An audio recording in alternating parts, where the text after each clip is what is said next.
बिस्मिल्लाहिर्रहमानिर्रहीम। इय्याक नअबुदु व इय्याक नस्तईन। अस्सलाम वालेकुम नाज़रीन, मैं जवेद इकबाल। नाज़रीन, आज इस्लामाबाद की एडिशनल सेशन जज शाहरुख अर्जुमंद की अदालत में पीटीआई फिर एक दफ़ा आपे से बाहर हो गई और वहाँ बुशरा बीबी के साबिक़ शौहर कावर मानका पर थप्पड़ों की बारिश हुई और इमरान खान को नंगी गालियाँ अदालत के हाथे में किसने दी, क्या हुआ वहाँ पर, इस पर आज बात करेंगे। और ये भी मैं आपको बताऊंगा कि पीटीआई का तर्ज अमल तब्दील नहीं हो सका। उनके अंदर जो ग्रौज लॉ और मारपीट की पॉलिसी है वो आज भी जिंदा है, अगरचे उनके बाद जेल में है। नाज़रीन, आज एक अहम केस का जो पेंडिंग फैसला था, जो फैसला महफूज किया गया था, ये फैसला था इमरान खान और बुशरा बीबी इद्दत केस का। ये सुनाना था आज इस्लामाबाद की एडिशनल सेशन जज शाहरुख अर्जुमंद की अदालत में। उन्होंने दोनों फरीकैन के कावर मानका और जो इमरान खान के वकला थे उनके बयानात मुकम्मल किए और आखिरकार फैसला महफूज कर लिया। आज फैसला सुनाया जाना था, आज भी दलाइल हो रहे थे और अचानक कावर मानका जो है वो भड़क उठे और उन्होंने अदालत के अंदर ही कहा जाता है कि ये पीटीआई के वकला का कहना है कि उन्होंने इमरान खान को नाजेबा गालियाँ दी, नंगी गालियाँ दी, अल्फ नंगा कर दिया इमरान खान को और ऐसे ऐसे वाक़या सुनाए जिससे आम आदमी का सर शर्म से झुक जाता था। इसका इंकशाफ जब अदालत की कार्रवाई ख़त्म हो गई और फैसला ना सुनाया जा सका तो बाहर आकर जो पीटीआई के चेयरमैन हैं बैरिस्टर गोहर, उन्होंने इसका इंकशाफ किया। नाज़रीन, आज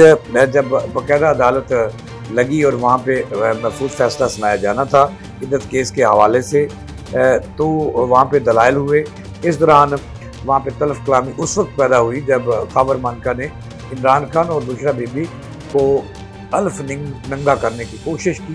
नाजेबा उनके बारे में अल्फाज कहे और ये भी कहा जाता है, पीटीआई के वकला का कहना है कि उन्होंने नंगी गालियाँ दी और गलीस गालियाँ दी और यहाँ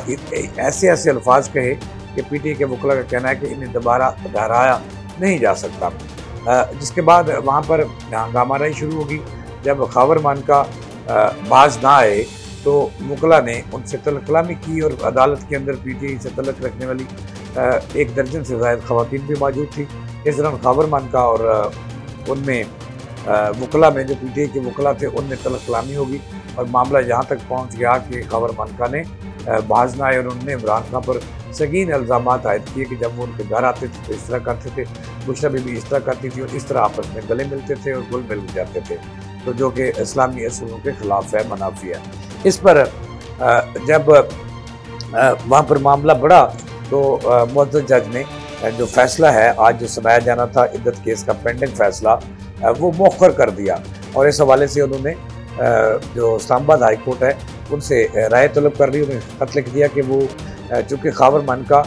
उन पर अदम एतमाद कर रहे हैं, क्योंकि कावर मानका ने वहाँ एक दरख्वास्त भी जज को जाते ही उनके अपने वकील के ज़रिए दी कि वो जो शाहरुख अर्जुमंद जज साहबान हैं उन पर अदम एतमाद करते हैं और उनका सुनाया जाने वाला फ़ैसला जो है उसको रोका जाए और किसी और अदालत में ये केस मुंतकिल कर दिया जाए। इसके बाद जज साहब ने फ़ैसला ना सुनाया, मौखर कर दिया। फाइनल डेट थी और ख़त लिख दिया इस्लामाबाद हाई कोर्ट को कि उनकी मामलत की जाए कि वो फैसला सुना सकते हैं कि नहीं सुना सकते। जो मुकदमा के अहम गवाह हैं और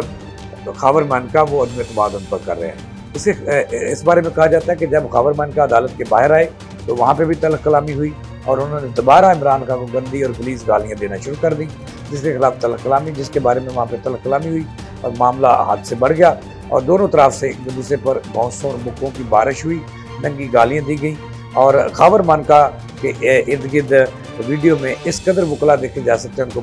मार पीटते हुए कि उनकी दुर्गत अच्छी तरह बनाई और उनकी तबीयत साफ़ कर दी वकला ने और फिर उनको जान बचानी मुश्किल होगी और वो वहाँ से आता अदालत से भाग खड़े हुए और बड़ी मुश्किल से वहाँ वकला ने बच बचाव कराया। नाज़रीन, ये कोई वाक़या नया नहीं है, इससे पहले भी पीटीआई की जो तारीख है आप 9 मई उठा के देख लें और इसके अलावा भी देख लें, धरना देख लें कि पीटीआई ने एक नई सियासत को जन्म दिया है पाकिस्तान के अंदर। ये सियासत है गिराव जलाओ की, मारपीट की और एक दूसरे को गालियाँ देने की और एक दूसरे पर इल्ज़ामात आयद करने की, जिसकी अक्कासी आज कावर मानका केस में उनके वकला ने खुलकर उसकी अक्कासी की, पीटीआई के बयानी की खुलकर अक्कासी की, और जिस वजह से ये अहम केस का फैसला आज ना सुनाया जा सका। लेकिन ये कह लें कि रस्सी जो है ये जल गई लेकिन इसके बल न गए। पीटीआई पर इतना बुरा वक्त है इस वक्त 9 मई के बाद, लेकिन वो फिर भी उससे जो तल्लुक़ रखने वाले लोग हैं, शायद उनकी तरबियत ऐसी हुई है कि वो तरबियत को ठीक करने में भी वक्त लगेगा। नाज़रीन, इससे अगर पीटीआई ने आपकी रवश ना बदली, जो उनकी माजी की रवश है गिराओ जलाओ की, मारने पीटने की, और जब फैसले उनके हक में नहीं आते तो वो एहतजाज शुरू कर देते हैं,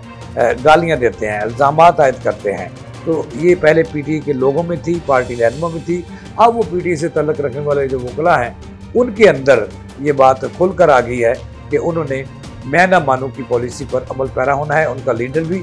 मैं ना मानूं की पॉलिसी पर अमल पैरा था, और यही वजह है कि आज इमरान खान जेल में है। ना वो सियासी डायलॉग करने के लिए तैयार हैं, और ना ही वो जो है वो इस मुज़ाकरात को आगे बढ़ाना चाहते हैं, और ना ही इस मसले को ख़त्म करना चाहते हैं। उनको नवाज शरीफ की तरफ से भी नरम गोशा है। DGISPR ने भी इसका इज़हार किया कि वो 9 मई के वाक़यात को तस्लीम करें और उनसे माफ़ी मांगें तो उनसे बातचीत हो सकती है। लेकिन ये जब तरबियत ही ऐसी हो जाए कि उन्होंने गिराओ जलाओ से पीछे नहीं हटना, गाली गलौज से पीछे नहीं हटना, तो फिर इसका अल्लाह याफ़िज़ है। सियासी जमातें ऐसा नहीं करती जैसा वतीरा पीटीआई के लीडर और उनके छोटे सेकंड लाइन क़यादत और अब मुकला में भी आ गया। नाज़रीन, इसकी था, इसके साथ ही जावेद इकबाल को देंगे।